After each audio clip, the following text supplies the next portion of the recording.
3.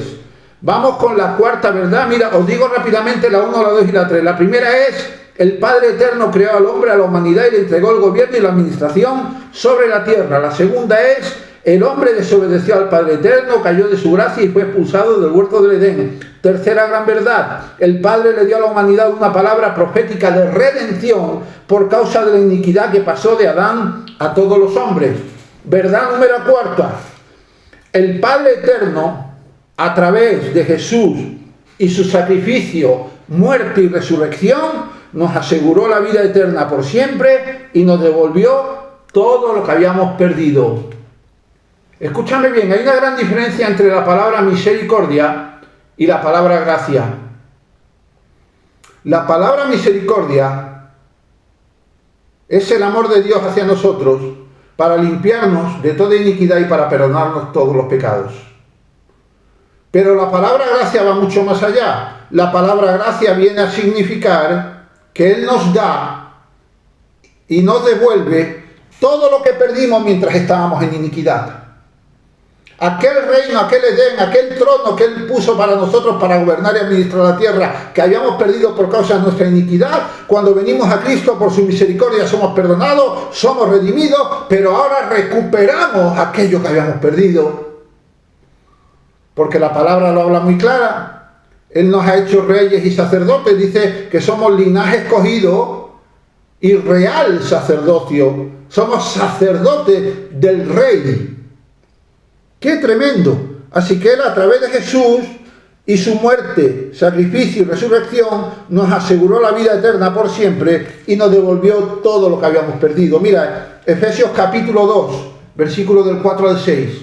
Efesios capítulo 2, versículo del 4 al 6 dice: pero Dios, que es rico en misericordia, por su gran amor con que nos amó, aun estando nosotros muertos en pecados, nos dio vida juntamente con Cristo. Por gracia sois salvos, y juntamente con Él nos resucitó y asimismo nos hizo sentar en los lugares celestiales con Cristo Jesús.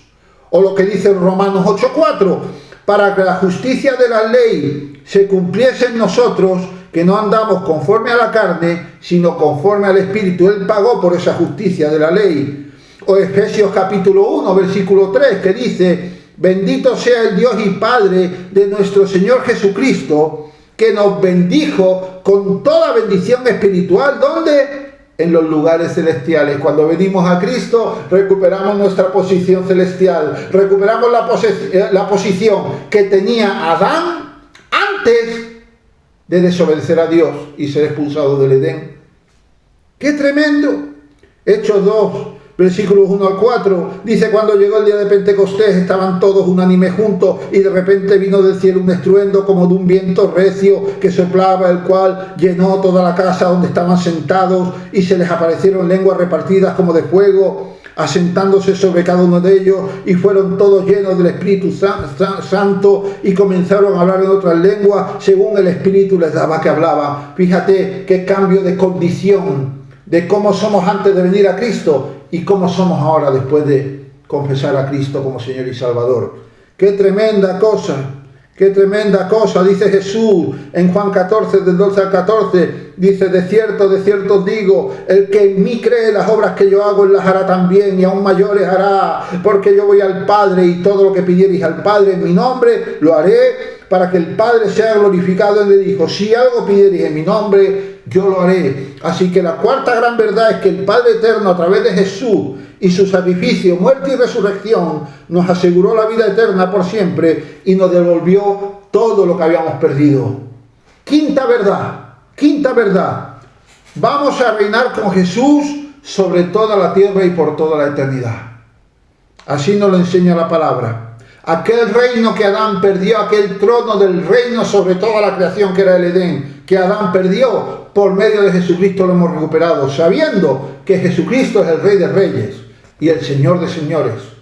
Y como Él dijo en Mateo 28, versículo 18, dice: toda autoridad me ha sido dada en el cielo y en la tierra. Y algo antes Él le dijo: esta autoridad yo la voy a dar a vosotros. Esa misma autoridad con la que reina Jesús, Él nos la ha dado a nosotros. Cuando venimos a Él, creemos en Él, lo confesamos como Señor y Salvador, creemos en su resurrección, que Él fue levantado de los muertos, recuperamos la posición que tenía Adán antes de desobedecerle en el Edén.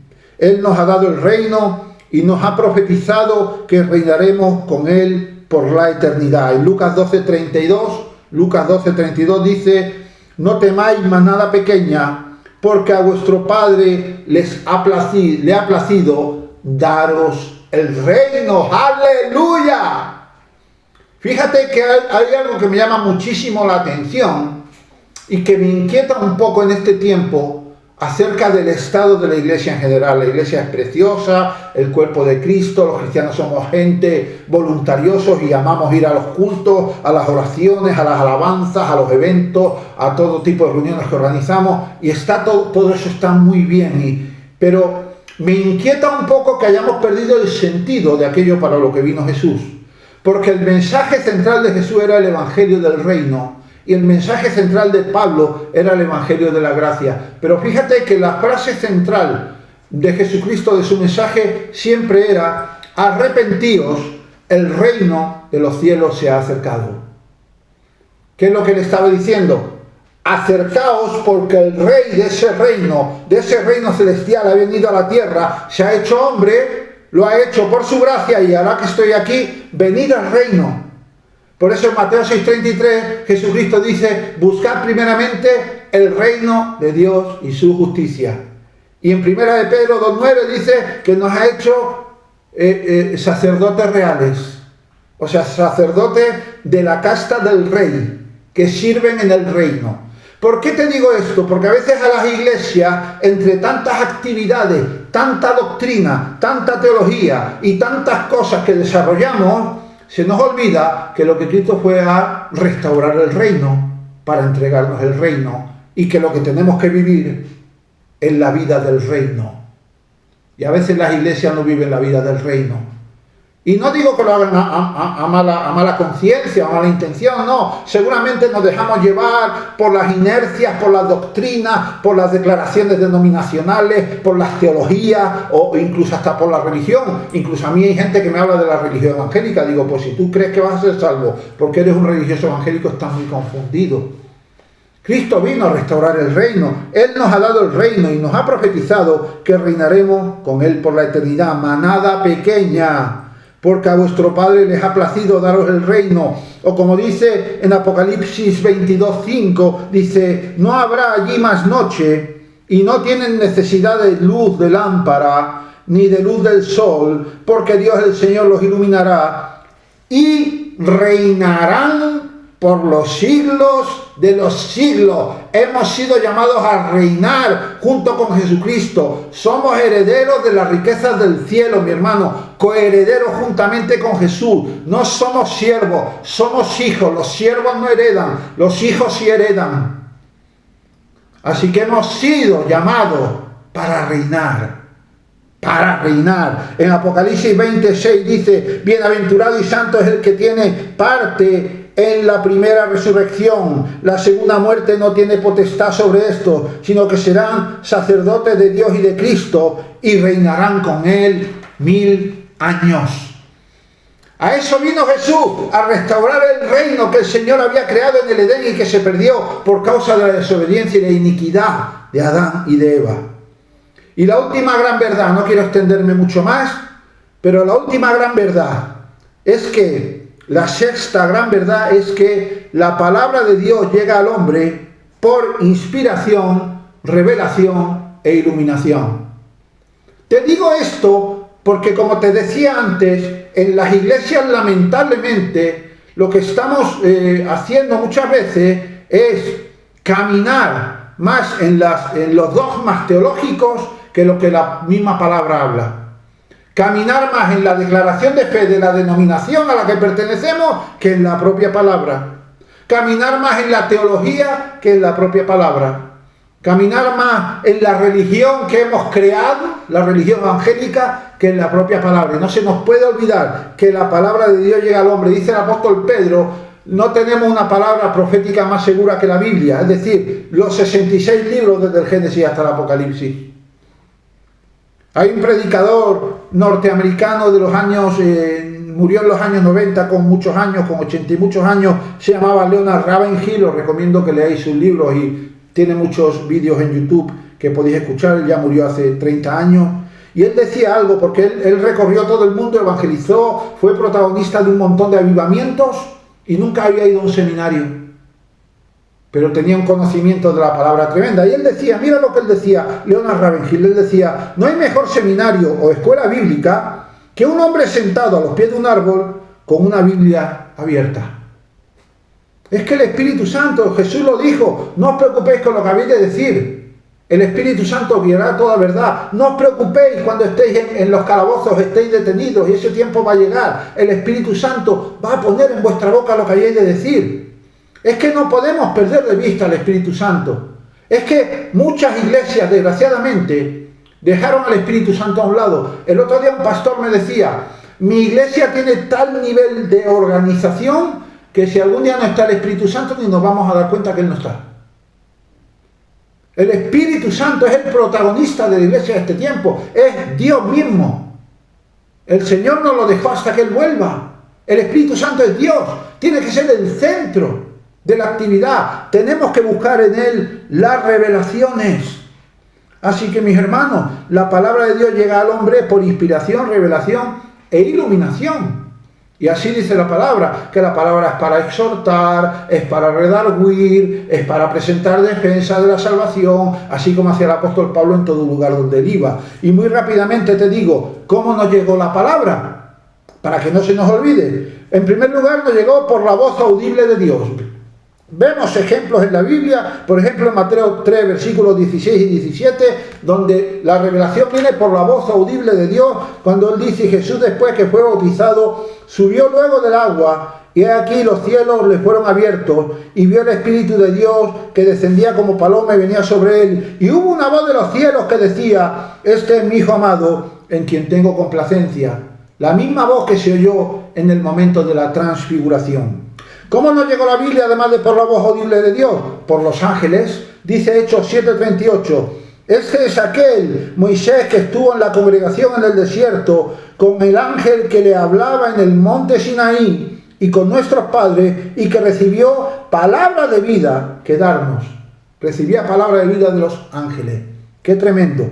O en Hebreos 2:2 dice, porque si la palabra dicha por medio de los ángeles fue firme, y toda transgresión y desobediencia recibió justa retribución. Número 3, ¿cómo recibimos la palabra, la Biblia? Por inspiración e impartición de Yahvé, de Jehová, de Dios el Padre, Dios el Hijo y Dios el Espíritu Santo. La Trinidad es Jehová, es Yahvé. Segunda de Timoteo 3, del 15 al 17, le dice Pablo a Timoteo, le dice, desde la niñez, Timoteo, has sabido las Sagradas Escrituras, las cuales te pueden hacer sabio por la salvación, por la fe que es en Cristo Jesús.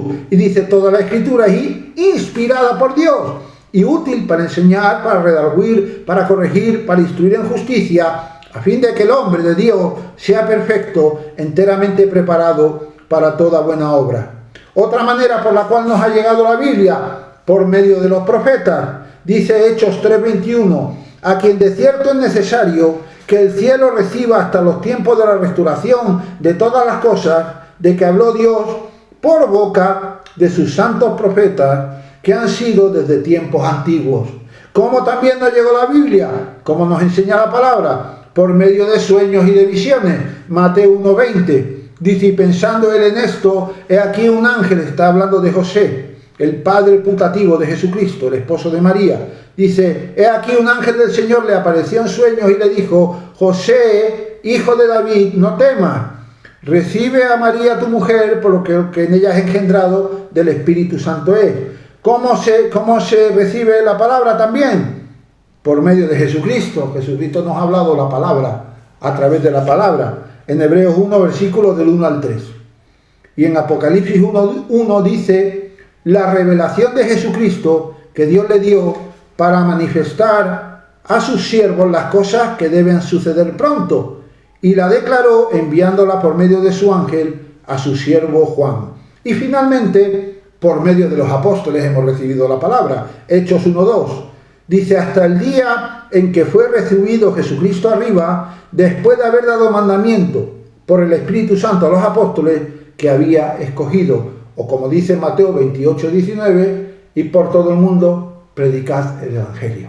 Y así nos ha llegado la palabra. Entonces te resumo porque ya he terminado. Solo te doy los enunciados. 6 grandes verdades que tenemos que contemplar, que recordar y que recuperar en este tiempo. Número 1, el Padre Eterno creó al hombre, a la humanidad, y le entregó el gobierno y la administración sobre la tierra. Número 2, el hombre desobedeció al Padre Eterno, cayó de su gracia y fue expulsado del huerto del Edén. Número 3, el Padre le dio a la humanidad una palabra profética de redención por causa de la iniquidad que pasó de Adán a todos los hombres. Número 4, el Padre Eterno, a través de Jesús y su sacrificio, muerte y resurrección, nos aseguró la vida eterna por siempre y nos devolvió todo lo que habíamos perdido. Número 5, reinaremos con Jesús sobre toda la tierra por toda la eternidad. Y número 6, la palabra de Dios llega al hombre por inspiración, revelación e iluminación. Y le doy las gracias al Padre en el nombre poderoso de Jesús de Nazaret. Gracias, Señor, por tu amor,